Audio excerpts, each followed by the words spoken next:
ban nhị mua nhị mua là ba lâu tiêu là ba có là sai có khi đi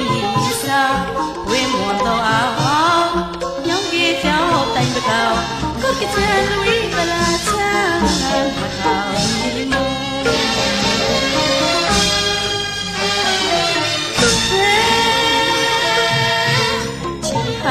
đại môn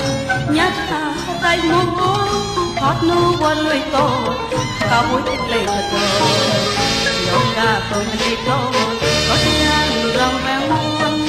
sáu ca lại lồng quê môn ta rơi mờ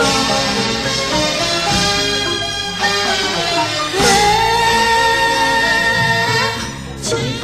đại môn nhát ta đại môn hót nô quan lưỡi to cao mũi tích lệ thật to dòng ca tôi đi to có tiếng rong vang muôn sáu ca lại lồng quê môn ta rơi mờ